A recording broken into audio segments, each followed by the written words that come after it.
나 우울해서 빵 샀어. 혹시 이 말 들어보셨어요? 작년에 이 한마디 때문에 인터넷이 정말 뜨거웠잖아요. 아, 네. 그 MBTI 유형에 따라서 반응이 갈렸던 거요? 맞아요. T는 무슨 빵, F는 왜 우울해? 근데 사실 여기서 진짜 중요한 건 왜 빵을 샀냐는 거거든요. 바로 기분 때문에요. 이렇게 감정이 소비를 이끄는 현상, 이 필코노미가 2026년에 아주 중요한 사회문화 트렌드가 될 거라는 분석이 나왔습니다. 네, 맞습니다. 그러니까 AI가 점점 더 똑똑해지는 시대에 오히려 인간의 감정이 가장 중요한 자산이 되고 있다는 건데요. 여기서 질문이 생깁니다. 이 새로운 경제 속에서 우리는 과연 감정의 주인이 되는 걸까요? 아니면 그냥 더 똑똑한 소비자가 되는 걸까요? 오늘 이 문제를 한번 깊이 파고들어 보겠습니다. 그 질문이 바로 필코노미의 핵심을 정확히 꿰뚫고 있어요. 필코노미는 말씀하신 것처럼 감정, 즉 feel이랑 경제, 이코노미를 합친 말인데요. AI가 효율과 논리를 막 추구하면서 우리 삶에 깊숙이 들어오잖아요. 네, 그쵸. 그럴수록 오히려 비논리적이고 불완전한 인간 고유의 영역, 바로 그 감정이 새로운 경제적 가치를 만들어내는 경쟁력이 된다. 뭐 이런 개념입니다. 그러고 보니까 요즘 사람들 감정이라는 게 우프다처럼 한 단어로 딱 정의하기가 되게 어렵잖아요. 맞아요. 심지어 제 기분인데도 제가 지금 뭘 느끼는지 스스로 헷갈릴 때도 많고요. 문득 그 옛날에 2000년대 초반에 유행했던 감정 반지가 생각나네요. 아, 감정 반지요. 네, 체온에 따라 색깔 변하던 장난감이었는데 사실 그냥 재미로 끼는 거였죠. 근데 이제는 그게 더 이상 장난이 아니라 실제 기술이랑 결합해서 현실이 되고 있다고요. 그거 아주 흥미로운 비유네요. 실제로 그렇습니다. 기술이 발전하면서 이제는 카메라나 마이크 아니면 스마트워치 같은 웨어러블 기기 있잖아요. 네네. 그걸로 사용자 표정이나 목소리 톤, 심박수 같은 걸 실시간으로 분석해서 감정을 읽어내는 서비스들이 막 나오고 있어요. 실시간으로요? 네. 예를 들면 아모레포시픽 같은 경우는 뇌파를 분석해서 지금 당신의 감정에 가장 잘 맞는 향이나 색을 추천해주는 기술을 개발했고요. 뇌파까지요? 네. 또 자동차 업계에서는 운전자의 피로도나 스트레스를 감지해서 차량 내부 조명이나 음악, 향기를 자동으로 바꿔주는 시스템도 나오고 있죠. 잠깐만요. 그럼 이제 제품의 기능을 디자인하는 게 아니라 사용자의 맞아요. 바로 그 기분을 디자인하는 시대가 왔다고 볼 수 있는 거죠. 와, 기분을 디자인한다? 이게 한편으로는 조금 섬뜩하게 들리기도 하는데요. 왜요? 기업들이 제 기분을 조종해서 물건을 팔 수도 있다는 거잖아요. 사실 저만 해도 스트레스 지수가 높은 날이면 저도 모르게 쇼핑 앱을 켜거든요. 아하. 그리고 장바구니에 뭘 막 담고 있어요. 이게 바로 그 시발 비용? 뭐 그런 건가요? 네, 정확히 보셨어요. 바로 그 지점입니다.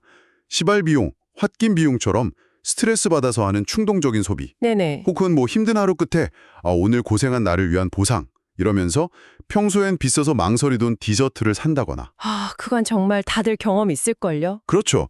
피곤하고 우울할 때 요리하기 싫어서 배달 음식 시키는 것까지 다 넓게 보면 필코노미의 일부인 거예요.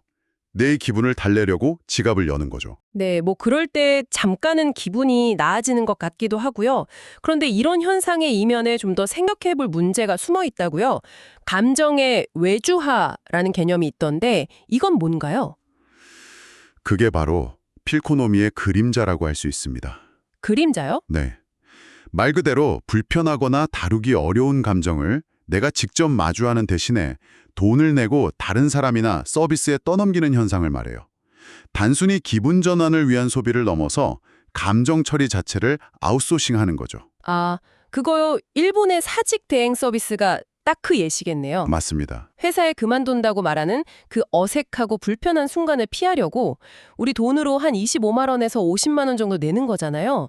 그리고 그 과정에서 느끼게 될 뭐 미안함, 불안함 이런 부정적인 감정들을 안 느끼려고 돈을 쓰는 셈이네요. 바로 그 예시가 감정의 외주화의 핵심을 정확하게 보여줍니다. 중요한 건 그 서비스가 단순히 말하는 행위만 대신해 주는 게 아니라는 거예요. 아, 그런가요? 네. 그 과정에서 따라오는 죄책감이나 불안감 같은 복합적인 감정들로부터 도망칠 권리를 사는 거죠. 한두 번은 편할 수 있어요. 하지만 이게 반복되면 우리는 뭐랄까 대인관계에서 갈등을 해결하고 감정을 조율하는 일종의 사회적 근육을 잃어버리게 될 수 있습니다. 사회적 근육을 잃어버린다. 와닿는 표현이네요. 결국 스스로 감정을 다루는 능력이 떨어지는 이른바 기분 문해력 저하로 이어질 수 있다. 이 말씀이시군요. 그렇습니다. 기분은 그냥 내버려 두는 게 아니라 적극적으로 관리해야 한다는 인식이 퍼지면서 역설적으로 항상 좋은 기분만 유지해야 한다는 강박에 시달릴 수도 있어요. 아, 그럴 수 있겠네요. 내 기분이 조금이라도 나빠지면 뭔가 잘못됐다고 느끼고 이걸 해결하려고 또다시 소비에 의존하게 되는 거죠. 감정의 주인이 되는 게 아니라 감정의 노예가 되어버리는 겁니다. 듣고 보니 정말 심각한 문제네요. 이 필코노미 트렌드가 자칫하면 슬픔이나 분노, 불안 같은 부정적인 감정들을 그냥 피해야 할 무가치한 것으로 여기게 만들 위험이 있겠다는 생각이 들어요. 그런데 생각해보면 그런 감정들도 우리 인생에 꼭 필요한 거 아닌가요? 아, 그럼요.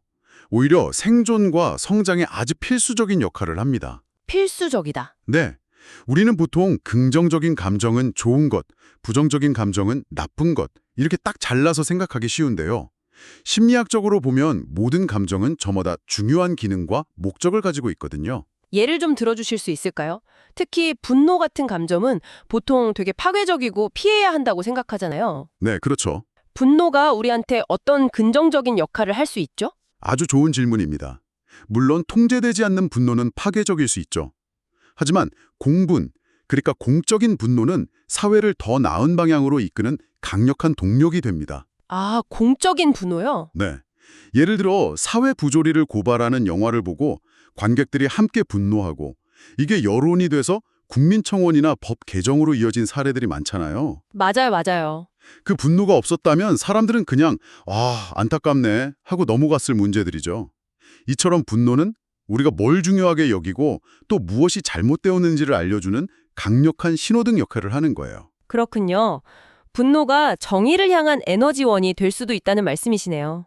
그럼 슬픔이나 불안은 어떤가요? 슬픔은 우리가 잃어버린 것의 소중함을 다시 깨닫게 하고 그걸 통해서 삶의 우선순위를 다시 정하게 만들죠. 또 타인의 고통에 깊이 공감하게 만들어서 공동체 유대를 강화하는 역할도 하고요. 아, 불안은 또 어떻습니까? 다가올 위험을 미리 경고하고 미래를 더 잘 준비하게 만드는 인간의 필수적인 생존 신호죠. 하긴 중요한 시험 앞두고 적당히 불안해야 공부를 더 하게 되니까요. 바로 그거죠. 그런 감정들을 기술이나 소비를 통해서 무조건 피하기만 하면 방금 말씀하신 성장의 기회들도 전부 놓치게 되는 거겠네요. 바로 그겁니다. 이런 부정적인 감정들을 정면으로 마주하고 그 의미를 이해하고 다스리는 경험을 통해서 우리는 내면적으로 성장하고 성숙해지는 거거든요. 네. 만약 기술이나 서비스에 의존해서 이런 감정들을 계속 피하기만 한다면 우리는 긍정과 부정 사이에서 균형을 잡는 능력을 잃어버리게 될 겁니다. 더 나아가서는 인간 고유의 판단력이나 주체성까지 잃을 수 있다는 우려도 나와요. 이야기를 듣다 보니 이 필코놈이라는 현상이 단순히 개인의 감정 소비 차원을 넘어서 훨씬 더 큰 사회문화적인 변화의 일부라는 생각이 드네요. 그 문화체육관광부가 발표한 2026 사회문화 트렌드 보고서가 있었는데 이게 그 맥락을 잘 보여주는 것 같아요. 네, 맞습니다. 그 보고서가 약 5억 건이 넘는 방대한 온라인 데이터를 분석한 결과인데요. 5억 건이요? 네. 필코노미가 결코 혼자 움직이는 현상이 아니고 다른 거대한 트렌드들이랑 톱니바퀴처럼 맞물려 돌아가고 있다는 걸 보여주죠. 보고서에 총 6가지 주요 트렌드가 있었는데 예를 들어 웰네스 트렌드가 필코놈이랑 어떻게 연결되는 건가요? 단순히 건강 챙기는 걸 넘어서는 의미가 있나요? 아, 그게 아주 중요한 지점입니다. 과거의 웰니스가 주로 신체 건강, 그러니까 잘 먹고 운동하는 거에 집중했다면요. 네. 지금의 웰니스는 정신 건강과 기분 관리가 핵심입니다. 아, 마음 건강. 네, 명상 앱을 유료로 구독한다거나 감정일기 앱을 쓰고 심리상담 플랫폼에 돈을 내는 것 자체가 내 기분과 마음을 관리하기 위해 돈을 쓰는 필코노미의 한 형태인 거죠. 아, 그러네요. 초개인화 트렌드도 마찬가지겠군요. 그렇죠. 사회적인 기준보다는 나 자신, 특히 나의 기분에 집중하게 되면서 나만을 위한 맞춤형 감정관리 서비스 시장이 막 커지고 있는 거고요. 정확합니다. 나만의 기분을 위한 맞춤형 웰니스 시장이 바로 필코노미와 초개인화, 웰니스 트렌드가 딱 만나는 지점이에요. 여기에 K컬처에 대한 자부심과 감정경제의 부상이라는 트렌드도 직접적으로 연결됩니다. 아, K컬처요? 네. 팬들이 자기가 좋아하는 아티스트에 대한 애정, 그 감정을 바탕으로 앨범 사고, 굿즈 모으고, 공연 보러 가는 모든 활동이 결국 거대한 감성 경제, 즉 필코노미를 움직이는 힘이니까요. 결국 이 모든 트렌드를 관통하는 핵심은 AI 같은 기술이 고도화될수록 역설적으로 인간의 감정, 개인의 정체성, 그리고 사람들 사이의 정서적 관계가 더 중요해진다는 거군요. 맞습니다.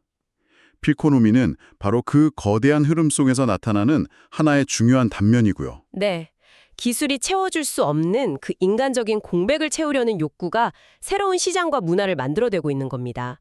필코노미는 그 중심에 서 있는 현상이라고 볼 수 있습니다. 오늘은 이렇게 기분이 돈이 되는 시대에 필코노미에 대해 깊이 한번 파고 들어봤습니다. AI가 우리의 논리적인 판단을 대신해주는 시대에 어쩌면 가장 인간적인 영역인 감정이 새로운 경제의 중심 동력이 되고 있다는 사실이 참 흥미로우면서도 동시에 많은 생각을 하게 만드네요. 그래서 마지막으로 여러분께 처음에 그 질문을 다시 한번 남기고 싶습니다. 우리가 불편한 감정을 피하기 위해 돈을 지불하고 기술에 기꺼이 기댈 때 우리는 어쩌면 인간으로서 성장할 수 있는 가장 중요한 기회들까지 함께 외주를 주고 있는 것은 아닐까요? 그 비용까지 계산기에 넣고 있는지 한 번쯤 돌아볼 필요가 있겠습니다.